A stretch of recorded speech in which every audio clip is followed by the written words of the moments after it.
안녕하세요. 이광수 목사입니다. 지난 시간에는 한인 유학생들이 유학을 결단하는 이유, 그리고 그들의 진로 설정에 대해서 다루었습니다. 이번 시간에는 제 실제 사례를 다루는 것이 여러분들에게 도움이 되겠다 싶어서 이렇게 시간을 마련했습니다. 첫 번째로는 제 신대원 목회학 석사 시절에 저를 향한 평가를 좀 다루고자 합니다. 그 당시엔 제가 학교 막내였고요. 그리고 그 당시에는 제가 공부에 전념하는 시기였고, 그래서 많은 책들을 읽었습니다. 그리고 참고 문헌을 작성할 때로는 영어로 된 글만 이제 인용하려고 노력을 했기 때문에 뭐 영어로 된 책과 그리고 영어로 된 아티클들을 주로 인용을 하려고 많이 했었고요. 그리고 그래서 이제 주변에서는 제가 영어를 좀 잘한다고 생각하시는 분들이 좀 있었습니다. 그리고 그 당시 제 일부 경력을 알고 계신 분들이 계셨는데, 그랬던 분들이 저에 대한 칭찬들을 많이 해주셨고요. 그래서 뭐 동기분들, 그리고 제 룸메이트 분들, 그리고 교수님들이 저에게 유학을 권면하는 시기들이 있었습니다. 그리고 실제로 제가 자신감이 들었던 것은 이제 1년을 마치고 한 세 번째 학기인가 그 정도쯤이었을 텐데, 이제 공부를 하는데 갑자기 자신감이 들면서 유학 가도 잘할 수 있을 것 같은 그런 자신감이 들었던 때가 있었습니다. 그런데 실제로 결단을 하지 않는 이유는 뭐 첫 번째로는 물질의 어려움이 예상되었기 때문이고, 두 번째로는 내가 영어를 읽는 거는 그래도 어느 정도 된다 하지라도 그것을 실제로 영어로 글을 쓰고 그리고 듣고 말하고, 그러니까 전방위적으로 내가 영어를 잘할 수 있을까에 대한 의구심이 스스로가 이게 있었고요.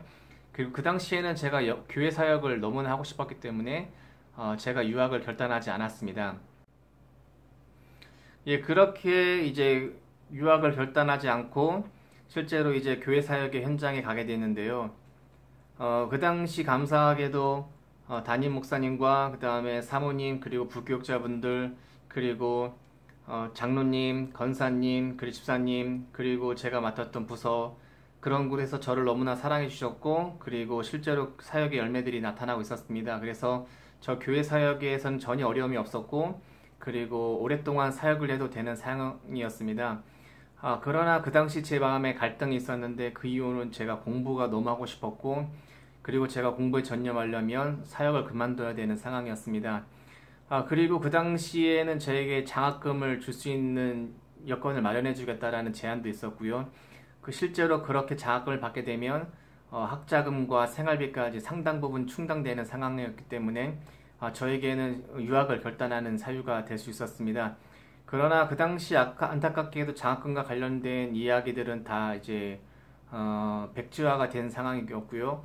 그런데도 이제 가정에서 후원해 주시겠다는 결단을 해주셔가지고 제가 유학을 결심할 수 있었게 되었습니다. 그리고 제가 칼빈 신학교를 선택한 이유에 대해서 여러분들에게 말씀드리고 싶은데요. 제가 칼빈 선택한 가장 큰 이유는 이제 주변의 권면이었습니다.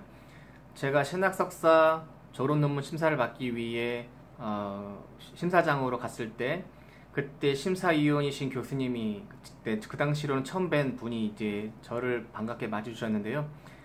저에게 이런 질문을 하시더라고요.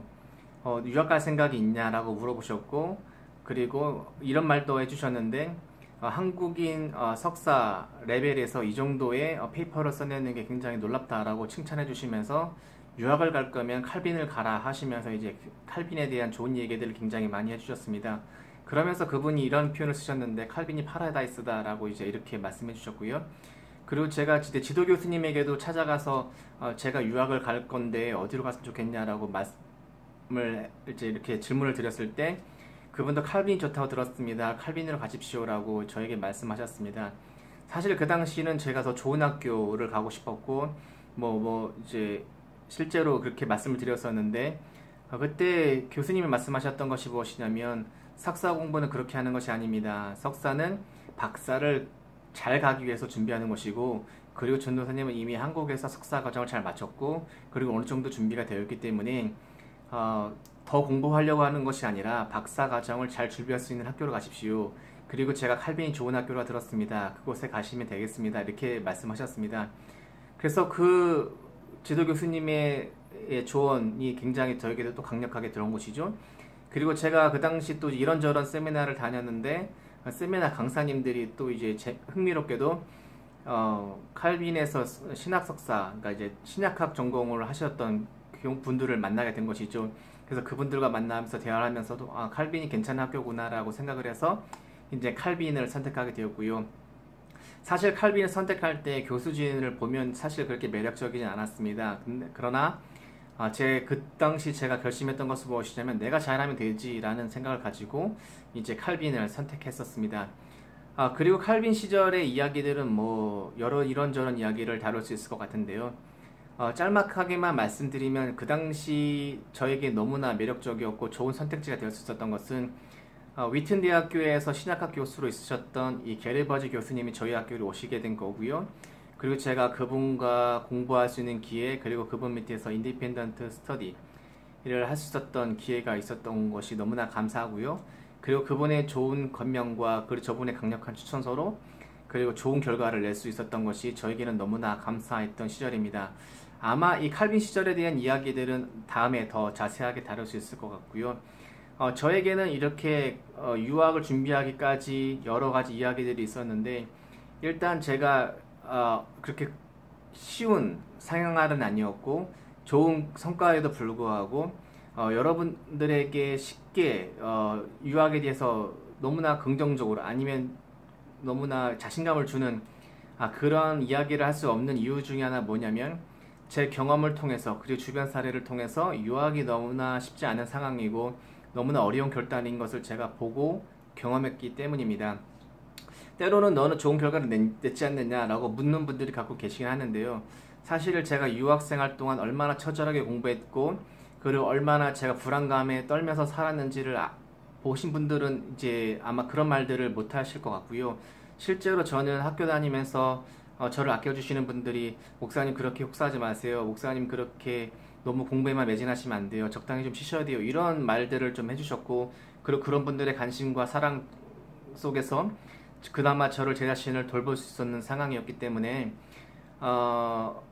저는 그렇게 좀 좋은 결과를 낼 수 있었던 것 같고요. 그리고 이 결과조차도 제 능력으로 다 된 거라고 보진 않기 때문에 제가 때로는 저에게 유학을 상담하신 분들에게 긍정적인 대화만은 할 수 없는 것 같습니다. 그러나 여러분들에게 이 말조차도 하나의 여러분들에겐 선택지이고 결국 여러분들이 결단하시는 거고요.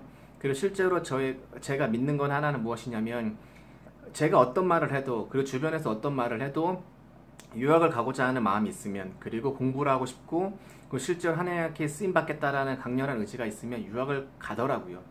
그래서 중요한 것은 그거예요. 여러분들이 정말 가고 싶다 그리고 성과를 내고 싶다 그럼 여러분들이 실질적으로 작정하시고 기도하시고 준비하시고 결과를 내면 된다고 저는 말씀드리고 싶습니다. 감사합니다.